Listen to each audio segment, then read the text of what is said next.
नमस्कार, mutual fund show में आपका स्वागत है। हमारा पर्सनल फाइनेंस शो है जिसमें हम सिर्फ म्यूचुअल फंड्स के जरिए आपको कैसे अपनी इन्वेस्टमेंट्स प्लान करनी है और लंबी अवधि के लिए कौन से म्यूचुअल फंड्स में वैसा भी करें ताकि फायदा होता हुआ नजर आए, इस पे चर्चा करेंगे। आपके म्यूचुअल फंड्स पोर्टफोलियो से जुड़े प्रश्नों के ऊपर आपको एक्सपर्ट एडवाइस दिलाएंगे। हमारे साथ आज के खास मेहमान जो जुड़े, उनका नाम है हर्ष रुंगटा जी। रुंगटा सिक्योरिटीज के CFP हैं। रुंगटा साहब नमस्कार, स्वागत है आपका जी बिजनेस में। साथ ही यहाँ पर दर्शकों को बता दें कि किस तरीके से वो इस शो में ज्वाइन हो सकते हैं और अपने प्रश्न हमारे पास भेज सकते हैं। तरीका काफी सिंपल है, आपको हमें एक मेल लिखना है। fund@zenetwork.com हमारा मेल आईडी है। आप अपना डिटेल प्रश्न लिखकर भेज सकते हैं और अपना प्रश्न भेजने के लिए आप SMS भी कर सकते हैं। मोबाइल के टेक्स्ट राइटिंग बॉक्स में जाएं, फंड लिखें, उसके बाद अपना प्रश्न लिखकर हमें भेज दें 57575।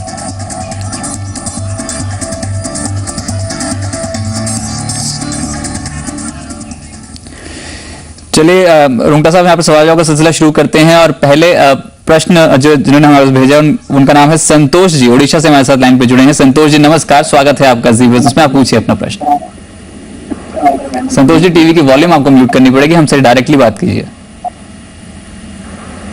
हाँ सर जी संतोष जी, अपना प्रश्न पूछिए। हाँ सर, मैं संतोष कुमार सिंह बोल रहा हूँ जी। हाँ सर, मैंने मेल किया था। मैंने 4 साल में 4,000 रुपए पर मंथ 1,000 का SIP कराया है, जो आपके मेल मैंने किया था। हाँ, आपने 4 फंड्स में SIP की है। आपने लिखा है 4,000 रुपए हर महीने इन्वेस्टमेंट करते चला रहे हैं और भी इन्वेस्टमेंट करना चाहते हैं। 3,000 रुपए अपने पोर्टफोलियो में ऐड करना चाहते हैं, आपने लिखा। हाँ सर, और मैं सर 3,000 रुपए का इन्वेस्टमेंट कर सकता हूँ एक्स्ट्रा। मुझे सर यही जानना है कि मुझे ये जो 4,000 रुपया मैंने इन्वेस्ट किया है, ये मुझे 10 साल में 5 लाख रुपए। चलिए, यानी 10 साल का नजरिया है, काफी लंबे समय के लिए आप इन्वेस्टमेंट करना चाहते हैं। पर इतना पूछना चाहेंगे आपसे कि ये जो आपने फंड्स चूज किए हैं, ये किसकी सलाह पे, खुद आपने चूज किए? हाँ, मैंने खुद अपने से चूज किया था। मैंने आपका प्रोग्राम देख के चूज किया। मैंने इसमें एक लाख के आप, एक मिड के आप, एक गोल्ड और एक डाइवर्सिफाइड फंड लिया है पोर्टफोलियो को बड़ा करने के लिए। और तो मैं 3,000 रुपये और एक्स्ट्रा इन्वेस्ट करना चाहता हूँ, जो मैंने रिटायरमेंट पर्पज के लिए करना चाहता हूँ। चलिए, आपको नजरिया दिलाते हैं और हर्षवर्धन जी से ही पूछ लेते हैं। रुंगटा साहब, जो आपको यहाँ पर पोर्टफोलियो भेजा गया था उसमें axis focus 25, HDFC mid cap opportunities, Reliance equity opportunities और एक्सिस गोल्ड जैसे फंड इनके पोर्टफोलियो में शामिल हैं। पोर्टफोलियो देखने में काफी सही लगता है, पर इनका कहना है कि 3,000 रुपए और इन्वेस्टमेंट करना चाहते हैं। 10 साल का नजरिया है, काफी अच्छी राशि जुटा लेंगे अगर शेयर बाजार में अच्छी चाल देखने को मिली तो। पर ये फंड्स कैसे लगते हैं? क्या कुछ आप रीशफल की सलाह देंगे?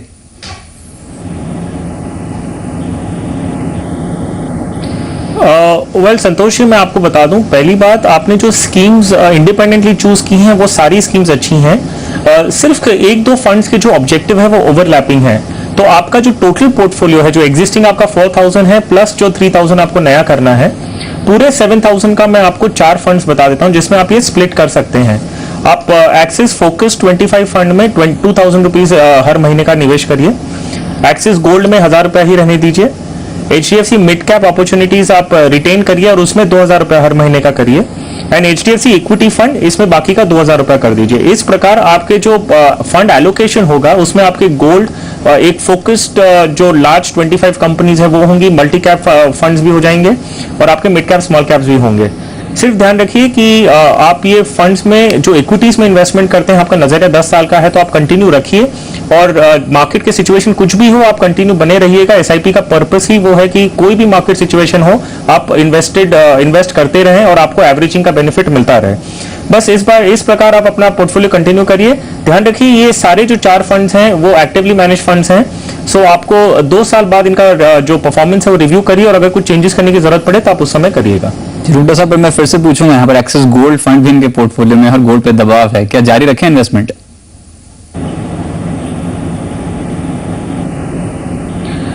राजेश जी, आपका एक क्वेश्चन, जो करंट प्राइसेस है गोल्ड का और जो रिटर्न्स लास्ट 1 ईयर के हमने देखे हैं उस नजरिए से सही है, लेकिन हमने ये भी देखा है कि गोल्ड एक हेज अगेंस्ट इन्फ्लेशन है। ये करेक्शन जो आना था वो बहुत जरूरी हो गया था क्योंकि लास्ट 2-3 इयर्स में जो रिटर्न्स थे वो बहुत ज्यादा एक्सीडिंगली हायर थे जो उनका एक्सपेक्टेशन है।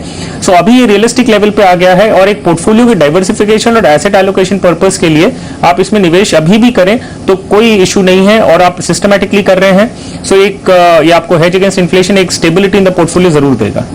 चलिए, तो संतोष जी, ताकि ओवरलैपिंग ना हो इसलिए रिलायंस इक्विटी अपॉर्चुनिटीज को आपके पोर्टफोलियो से बाहर निकाल दिया गया है। Axis focus 25, axis gold, HDFC mid cap opportunities और एचडीएफसी इक्विटी में आप अपना जो पोर्टफोलियो है उसको एलोकेट कर सकते हैं। लंबी अवधि के लिए कंटिन्यू कीजिए, बेहतर रिटर्न्स आते हुए नजर आएंगे। चलिए, इसी बीच हमारे साथ दर्शन पाल जी जुड़ चुके हैं हरियाणा से।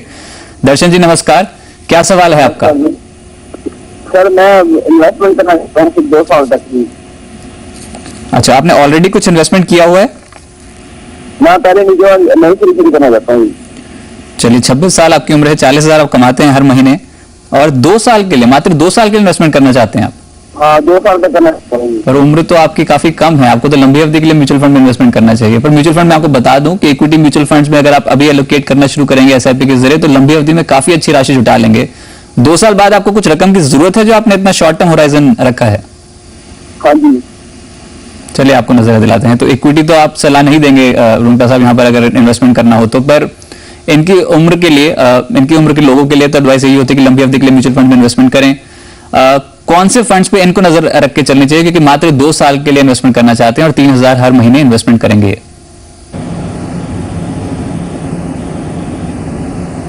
हाँ जी, क्योंकि इनका जो नजरिया है वो सिर्फ 2 साल का है और इनकी जो रिक्वायरमेंट है वो 2 साल बाद है, तो जाहिर है कि वो 2 साल के लिए ही जो भी इन्वेस्टमेंट करेंगे वो एक सेफ एवेन्यू में होना चाहिए। मैंने सुझाव दूंगा कि डेट फंड्स की तरफ थोड़ा नजर रखें और एसबीआई डायनेमिक बॉन्ड फंड में ये निवेश कर सकते हैं। सिर्फ एक ये फंड का डाउनसाइड यही है कि अगर आप 1 साल के अंदर जो भी विड्रॉ करते हैं आपको 1% का जो एग्जिट लोड लगता है, और क्योंकि ये एसआईपी के नजरिए रूट से करने वाले हैं, इनके लास्ट के जो 12 इंस्टॉलमेंट्स हैं, जो इनको पैसे की जब जरूरत है उसके लास्ट के जो 12 इंस्टॉलमेंट हैं उनमें इन्हें 1% का वो एग्जिट लोड लगेगा। सो अगर ये ऑफसेट हो जाता है, क्योंकि हम एक्सपेक्ट करते हैं कि जो रिटर्न्स आपको डायनामिक बॉन्ड फंड से मिलेंगे ओवर द नेक्स्ट 2 इयर्स, वो ये पेनल्टी लगने के बाद भी आपको शायद जो रेगुलर एफडीज या रिकरिंग डिपॉजिट है उससे ज्यादा रिटर्न्स मिलेंगे। लेकिन अगर ये कंफर्टेबल नहीं है, क्योंकि इनमें हमें ये भी नहीं मालूम होता कितना रिटर्न मिलेगा और प्लस आपको 1% एग्जिट लोड लगने ही वाला है, अगर ये पूरे अरेंजमेंट से अगर कंफर्टेबल नहीं है तो ये अपनी बैंक की तरफ रुख कर सकते हैं और वहां पर एक रिकरिंग डिपॉजिट चालू कर सकते हैं, जहां पे इन्हें एग्जैक्टली पता होगा कि 2 साल बाद अगर ये रिकरिंग डिपॉजिट करते हैं 2 साल बाद इन्हें कितना रुपया हाथ में आने वाला है। हालांकि वो टैक्सेबल होगा, वो सारे जो पैरामीटर्स हैं वो लगेंगे, लेकिन इनकी ये चॉइस इन पे है। अगर ये कंफर्टेबल है म्यूचुअल फंड्स और ये 1% एग्जिट लोड देने के लिए तो डायनामिक बॉन्ड फंड, अदरवाइज ये बैंक की रिकरिंग डिपॉजिट करें। चलिए, तो दर्शन जी यहाँ पर सलाह यह है कि डायनामिक बॉन्ड फंड्स जो हैं उनके यहाँ पर एनएवी बढ़ने के चांसेस काफी ज्यादा हैं। एक कैटेगरी होती है dynamic bond fund income fund, उसमें इन्वेस्टमेंट कर सकते हैं, जैसे कि एसबीआई डायनामिक बॉन्ड काफी बेहतर प्रदर्शन कर रहा है। आपको छोटी अवधि के लिए इन्वेस्टमेंट करनी है, जोखिम कम लेना है, तो आप आरडीज में भी इन्वेस्टमेंट कर सकते हैं, पर सलाह यही होगी कि लंबी अवधि के लिए आप इन्वेस्टमेंट करें और उसके बाद आप इक्विटी म्यूचुअल फंड्स का चुनाव करें, जैसे कि एचडीएफसी टॉप 200 काफी बेहतर परफॉर्मेंस दे रहा है, वहां पर भी नजर रख के चल सकते हैं, पर लंबी अवधि के लिए आप इन्वेस्टमेंट प्लान करें, अपनी 2 साल के लिए नहीं। इसी नोट पर एक छोटे से ब्रेक रुकते हैं, जल्द लौटेंगे।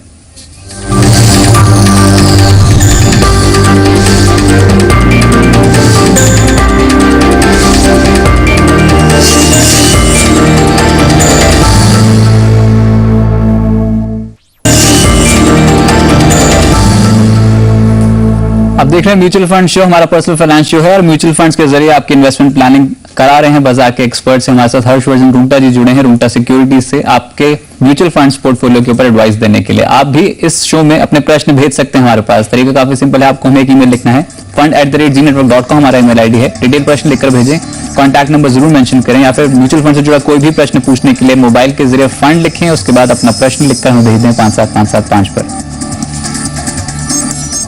अवनीश शर्मा जी हमारे साथ जुड़े हैं जबलपुर से प्रश्न पूछने के लिए। अवनीश जी नमस्कार, पूछिए अपना प्रश्न, क्या पूछना चाहते हैं? सर जी सर, मेरा क्वेश्चन ये है कि मेरे पास 2 म्यूचुअल फंड्स हैं, पहला एसबीआई इमर्जिंग बिजनेस फंड जी, और दूसरा एचडीएफसी टॉप 200। दोनों ही काफी बेहतर फंड्स हैं। 25 सालों से मैं इसमें पोजीशन लिया हुआ हूँ और 2,000 रुपए इन दोनों में मैं इन्वेस्ट करता हूँ। मेरा क्वेश्चन ये है कि मैं 6,000 और मतलब टोटल 10,000 रुपीज में और इन्वेस्टमेंट करना चाहता हूँ, 6,000। अच्छा, एसबीआई इमर्जिंग बिजनेस फंड में मुझे अच्छा रिटर्न मिला है, तो क्या मैं सारा पैसा इसमें लगा दूं या कुछ और फंड आप सजेस्ट करते हैं? बिल्कुल ठीक कह रहे हैं आप। एचडीएफसी टॉप 200 की वाकई परफॉर्मेंस काफी बेहतर होती हुई नजर आई, पर एसबीआई इमर्जिंग बिजनेसेस जो है उसमें भी काफी बेहतर परफॉर्मेंस है। आने वाले समय के लिए अपेक्षा यही है कि और भी बेहतर परफॉर्मेंस देखने को मिलेगी, क्योंकि मिड कैप कंपनियों पे इस समय रुंगटा साहब थोड़ा दबाव है, तो उसके चलते थोड़ा बहुत प्रेशर मिड कैप कैटेगरी के फंड्स पे है, पर क्या एलोकेशन बायस कर दें इस समय लार्ज कैप कैटेगरी के स्टॉक्स की तरफ और एचडीएफसी टॉप 200 आपकी बेहतर पिक रहेगी एसबीआई इमर्जिंग बिजनेस के मुकाबले? हालांकि इनका प्रश्न जब हमने आपकी तरफ भेजा था तो हमने 6,000 रुपए से आपको पोर्टफोलियो बनाने, इनफैक्ट 5,000 रुपए से पोर्टफोलियो बनाने के लिए बोला था, तो कैसे एलोकेट करेंगे हम?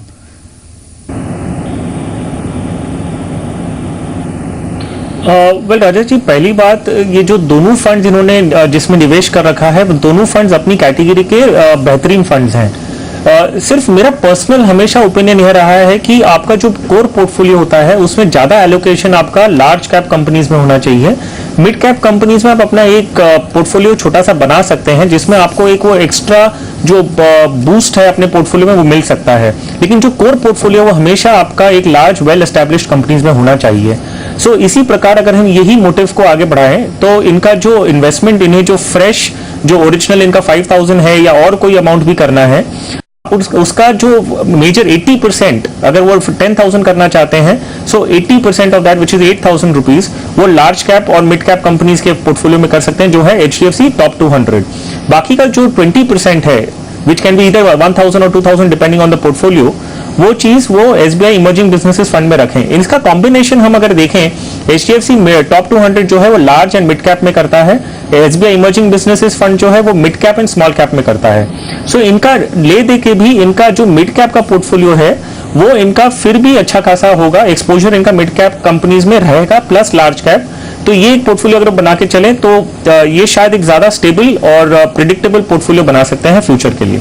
जी, 80:20 लार्ज कैप कैटेगरी के जो फंड्स हैं और मिड कैप कैटेगरी के जो फंड्स हैं उनके बीच में रेशो होना चाहिए। फंड्स आपके दोनों ही काफी बेहतर हैं, इन्वेस्टमेंट करते चलें, फायदा होता हुआ नजर आएगा, नियमित रूप से इन्वेस्टमेंट जारी रखें। चलिए इसी बीच ज्योति प्रकाश जी हमारे साथ जुड़े हैं उत्तरांचल से उत्तराखंड से अपना प्रश्न पूछने के लिए। ज्योति जी नमस्कार, स्वागत है आपका जी बिजनेस में, पूछिए अपना प्रश्न।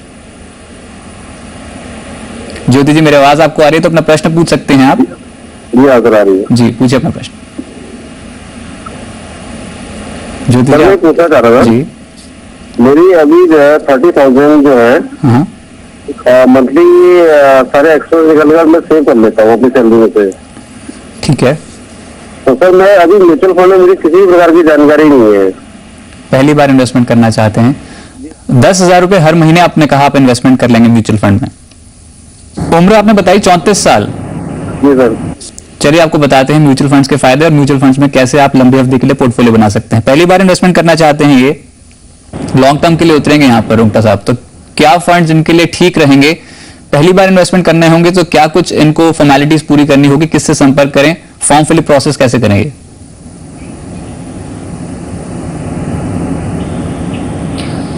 वेल राजेश जी, पहली बात, अगर इन्हें जो शुरू करना है म्यूचुअल फंड में या कोई भी फाइनेंशियल सर्विसेज अगर इन्हें अवेल करनी है तो इन्हें एक केवाईसी प्रोसेस है जो उन्हें पूरा करना होगा।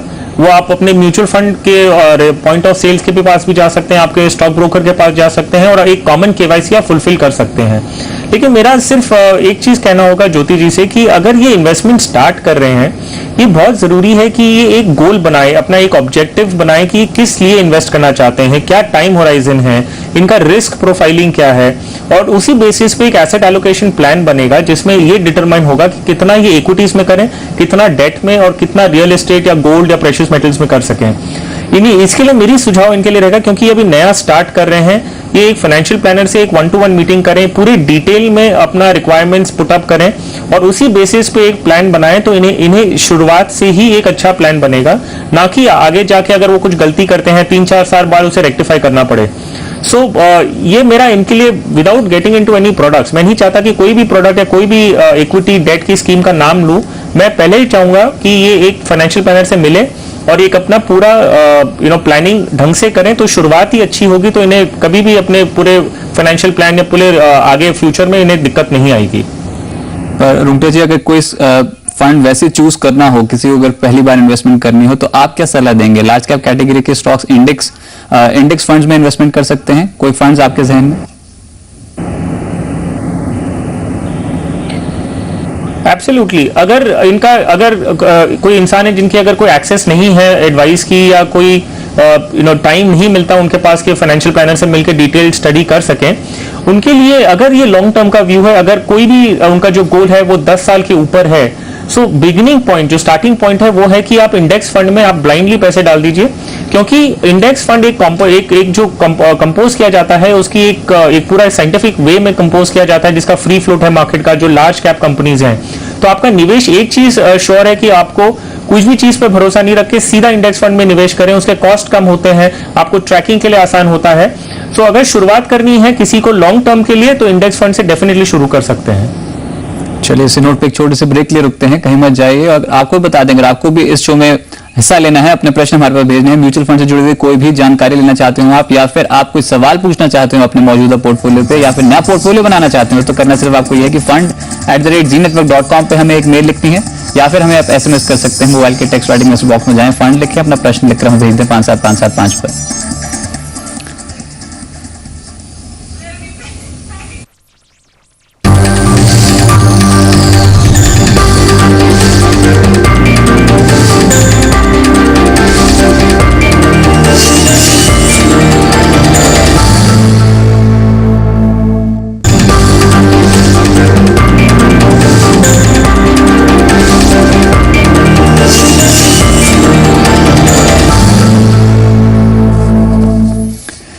म्यूचुअल फंड शो में आपका स्वागत है। सवाल जवाब के सिलसिले को आगे बढ़ाते हैं और अगले दर्शक हमारे साथ जुड़ चुके हैं प्रश्न पूछने के लिए।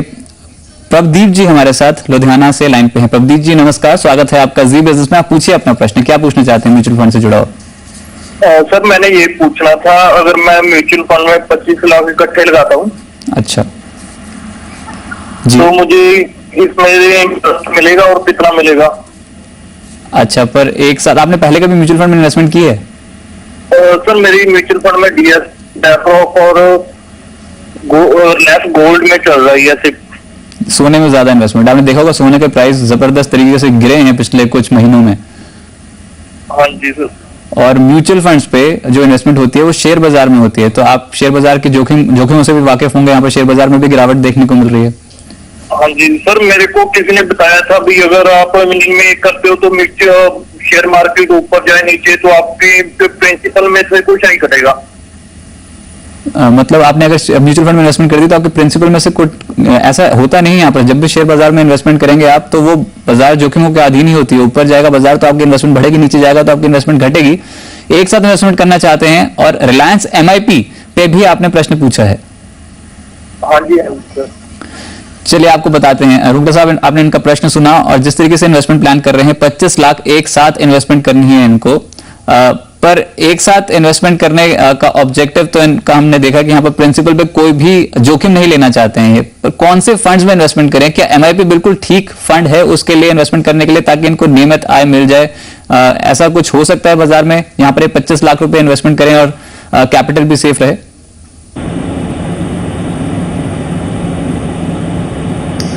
प्रभीत जी, आपको पहले बता दूं कि म्यूचुअल फंड की कोई भी स्कीम में आपका रिटर्न्स भी गारंटीड नहीं होता है। कोई भी आपको इंडिकेशन रिटर्न्स का भी नहीं देते हैं। प्रिंसिपल जो सेफ्टी की बात है वो भी नहीं होता है। जो आपने रिलायंस MIP फंड की बात की है, रिलायंस MIP फंड का ऑब्जेक्टिव ये है कि वो 80% जो पैसे हैं वो बॉन्ड्स में, गवर्नमेंट सिक्योरिटीज, बॉन्ड्स, इस प्रकार की डेट इंस्ट्रूमेंट में निवेश करते हैं, और जो 20% है वो आपका इक्विटीज में लगता है, जो शेयर मार्केट में निवेश किया जाता है। अब ये पूरे पोर्टफोलियो में आपको जो भी रिटर्न्स आता है वो इंटरेस्ट बोल के आप नहीं एक्सपेक्ट कर सकते कि हर महीने का आपको एक इतना पर्टिकुलर ब्याज आपको हर महीने आएगा, वैसे नहीं होता है।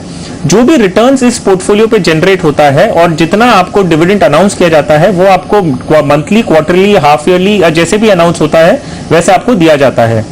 इसमें आप ये, मैं जरूर आपको एम्फसाइज करूंगा कि आप इसकी जो पूरा फंक्शनिंग है पूरा समझिए, क्योंकि 25 लाख रुपए आप एक साथ डालना चाहते हैं और आपने ये प्रोडक्ट को या पूरे म्यूचुअल फंड के जो पूरा बास्केट है उसमें आपने शायद कुछ गलत समझा है। मैं आपको खाली रिटर्न्स एक इंडिकेटिव बता दूं, लास्ट 1 ईयर के रिटर्न्स क्या रहे हैं, लास्ट 3 इयर्स के रिटर्न्स क्या रहे हैं, लेकिन वो रिटर्न्स आपके फ्यूचर में भी आपको गारंटी नहीं है। ये एक इंडिकेटिव है कि लास्ट हिस्टोरिकल डेटा है कि लास्ट टाइम आपका लास्ट 1 ईयर, 3 इयर्स, 5 इयर्स में क्या रिटर्न जनरेट हुए हैं, लेकिन इसका फ्यूचर से कुछ भी लेना देना नहीं है। तो लास्ट 1 ईयर के रिटर्न्स जो रिलायंस MIP ने जनरेट किया है वो है 11.5%। लास्ट 3 ईयर्स है 7.78 एंड लास्ट 5 ईयर्स है 10.66। लेकिन ये आगे दोहराएगा ऐसा कोई जरूरी नहीं है, और आप ये पूरा समझ के ही अपने पैसे डालिएगा। अगर आपको सेफ इंटरेस्ट चाहिए तो आपको बैंक एफडी डेफिनेटली, या कोई bonds in non convertible debentures जो लिस्टेड हैं स्टॉक एक्सचेंजेस पे, आप उस तरफ जा सकते हैं, ना कि म्यूचुअल फंड में। जी बिल्कुल। अगर नजरिया थोड़ा लंबी अवधि का हो रुकदा साहब, तो क्या ऐसा कर सकते हैं कि एसटीपी के जरिए इन्वेस्टमेंट करना शुरू करें, सिस्टमैटिक ट्रांसफर प्लान में पहले लिक्विड फंड में पैसा डाल दें, उसके बाद नियमित आधार पर इक्विटी म्यूचुअल फंड में अपनी जोखिम लेने की क्षमता के आधार पर इन्वेस्टमेंट करें। अगर नजरिया थोड़ा लंबी अवधि का है तो उससे 25 लाख रुपए भी इन्वेस्टमेंट हो जाएगी इनकी सही तरीके से।